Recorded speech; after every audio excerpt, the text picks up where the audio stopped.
Welcome to Married to Portuguese. On each episode, my English-Irish husband, Bob, and I discuss and laugh about our life and adventures in the Portuguese culture. And we're back. We're back. Bom dia. Bom dia. We're back. That's not the greeting. It's not the greeting. Dia. Bom dia is the greeting. That's right. That's the official greeting. Yes. We've got it narrated down. This is it. We're sticking to it. That is the script. That's the script. Sorry, guys. That's the script. Okay. So, some fun today. A little different. Yep. Now that Season 2 has started airing, we're going to do a series of podcasts where we talk about our experience filming the 8 episodes. And since Episode 1, Provincetown, aired recently. We thought we would talk about Provincetown, which was just a lot of fun. It was a lot of fun. Yeah. What do you remember? What's your takeaway from that? Oh, my goodness. Well, I think before, when we were talking about when Season 1 ended, and we talked about Season 2, doing a Season 2, and how we saw it, one of the first places, I knew I wanted to go to the Central Islands. That was hands down it. But I knew I wanted to do a few things, and one of them was be at the Portuguese Festival the whole weekend and which is the oldest Portuguese festival in the U.S., in Provincetown on Cape Cod in Massachusetts. So I had said to Dean, we're going to film. That is something that I want to film, because the truth be told, I had not been to that festival before. Had not been to it because there's so many festivals around me that I had not gone to that one, but I knew I had always wanted to. And it was like I would either know about it or find out about it or remember it when it was already done. And it's a weekend. It's a weekend. And it's a weekend out on the Cape, so it's a couple hours away from us. Yeah. And it's traffic. It's just traffic. Lots So, I mean, on a good day, it's 2 hours. Yes, on a good day. Easy to get out there. Yeah, yeah. So I was so excited to be able to participate in it as well as to showcase it. And in the meantime, it was beautiful. It was just beautiful. It really was. It was a hot weekend. I don't think that comes across. I don't think it does. It was really hot. So when you were outside filming with Derek in Truro, yes, it was hot. It was hot. Yeah. So you were kind of in the shade. Yeah. A lot of bug spray. I had a lot of bug spray on. It was beautiful area. Yeah. Beautiful area. But those of us behind the camera were just trying to stay out of the sun and in the shade. And it was like that rare heat for New England where it wasn't humid, it was just dry and hot. Yeah.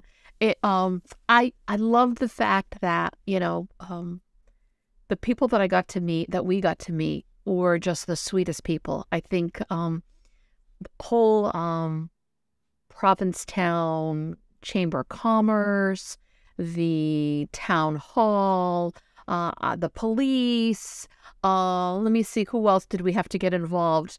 The traffic guys, let me see, who else did we have to? Was it like Provincetown Tourism? We met them out at McMillan's Wharf. It was like Everybody knew we were there. We happened to be the only camera crew. I think we were. That's what they told us. We were the only camera crew in there that weekend. Usually they have like news people and other camera crews there, but we were the only camera crew.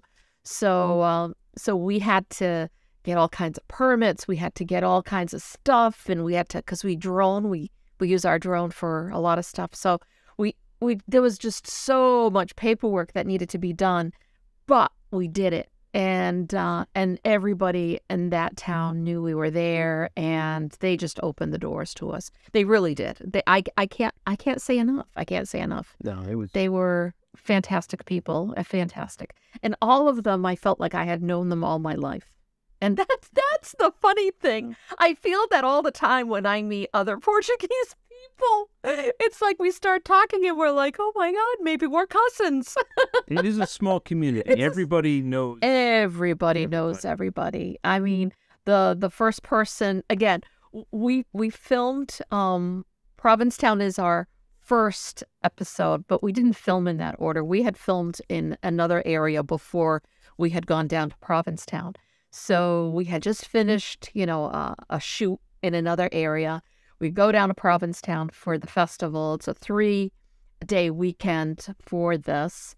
The place was so busy. It was busy. It was so busy. And we were late booking. Correct. So we were scattered. Just scattered, different towns. And yeah, we were, Bob and I were in Provincetown. I think we got the last room. I think, yeah, we did. And everyone else was like scattered in different parts of the Cape. We didn't even there were no more rooms available in Provincetown. So it was a type of thing where, we, everyone we met was just beyond wonderful and very like, oh my goodness, I'm so excited you're here. What can we do? What can we, how can we help? Yeah. It was great. I mean, thinking back, meeting with Brenda. Yes. And they let us in the gallery before they opened. Yes. So they showed up early on a busy weekend. They were all going to be working hard anyway, and then gave us an extra hour to film quietly. So that was great. And she showed us her studio and that we didn't get to show. We didn't get to show. No. Yeah. I mean, we film lots, and then you get to see the best of it, but you just don't know what you're going to use, so you can film as much as you can. We were there for 4 days and 3 nights. Yep. 4 days, 3 nights of nonstop filming. And so there was, we spent sometimes a long time with people filming, but then again, we only have a half-hour show. So it was wonderful. It was wonderful. And at the end, when we left, we felt like we were leaving family. We feel like this every time. And so we filmed with, we start off with the episode. We are with Mike at the Mayflower. And talk about an amazing person. I mean, he really is just, what you see on camera is exactly how he is. And, friendly and welcoming and like, let's sit down and eat and have some wine. And, it just, I mean, we showed up early to film. Yeah, very early in the morning. And he had breakfast ready for the crew. I know. And we're like, what is this? He's like, I gotta make you breakfast. And I'm like, oh my goodness, you are so Portuguese. It was good too. It was so good. It was so good. And and so we were like, that was like an extra for us because we weren't even thinking that. We figured we were going to have breakfast after or whatever we were going to do because it was early in the morning. And because that's the other thing, I have to make sure I feed the crew. The crew gets fed. There's 6 of us, and I have to make sure that they're all eating well. So I was the big mother hen making sure, have you eaten today? Are you hungry? Do we need snacks? I don't know how many snack runs I made. Oh my God, you made so many snack runs. Waters and granola and fruit. And... Yes, we did all that. Hey guys, want some warm water? I've got plenty in the car. Car. No, they didn't want warm water. They're so fussy. So fussy. But we love them. And so Mike was the first. And of course, you'll hear the story about him and his family, how he's Greek and Portuguese and how his family is, the restaurant's been there for almost 100 years. And we got to cook in the kitchen with him. And he was just fantastic. He was there even earlier because he had gone to get fresh fish that had been caught that morning, that had been brought in by the boat. So it was like, he was just incredible. And I know for those that have seen it already, I know those that are watching this that haven't seen it yet, I'm already getting messages from people going, oh my goodness, I can't wait to go down to Provincetown and eat at that restaurant. So worth it. I think we had 2 meals there. Oh, I think it was 3. I think it was 3. Probably. Yeah, I think it was 3. It was fantastic. It was everything we ever had there was like out of this world. It was really good. And so yeah, and then of course knowing that his family still they own the Portuguese bakery, which is across the street, but they rent it out to different families to run it for them, but they still own the facility. They still own the building. They still own that. So to know that connection is still there is incredible. And then we got to the Portuguese bakery. I'm out of order. But... Yeah, you're out of order, but we did get to make malasadas, the fried dough with the new owners of Chuck and George, which they're just the most sweetest people. They were sweet then when we met them. They're sweet now when we talk to them. Oh my goodness, they're just the most incredible people. And it takes a lot of work and dedication and for any kind of business. And I know, like with Mike with his restaurant, I mean, they work hard.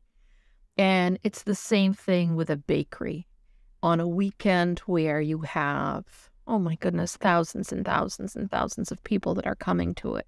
And they're like, yeah, we'll let you in our kitchen so you can make malasadas. And it's like, oh my, forever and ever, they'll always be close to my heart because it was like, they could have very well have said, no way, we're too busy, but they didn't. And they just are they were the sweetest people, no pun intended, because it's a bakery, but they really are the sweetest people. And I can't wait to go back and have dinner with them, as well as, I know Mike is like, when are you guys coming back?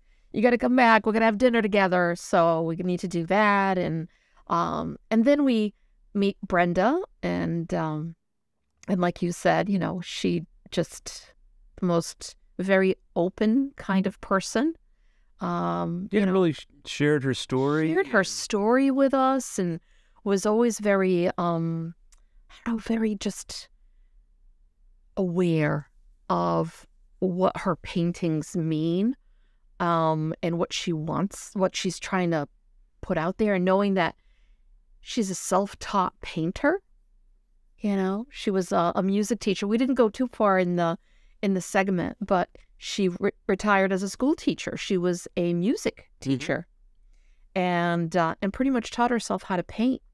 And these paintings, you have to kind of stop. They were very emotional. They're so emotional that, you kind of have to like stop a little, because I could have just cried just looking into her paintings, because there is such a sadness to it. And in the show, when you were in the gallery with her, she showed like this massive painting. Yes. That was like the centerpiece of, to my eyes, the centerpiece of the gallery. It was. You walk in, and even though it was up a flight of stairs, you could see it from the door, and just the emotion you could feel it. Yeah. And I think she said she sold it shortly thereafter too. Yeah, she sold it, I think, that day or that following day. It was like, yes, whoever bought that painting, you are a very lucky person. Yes. Because that is the most, it was beautiful. And of course, there's more of her paintings in that gallery, and there's other artwork in that gallery. And,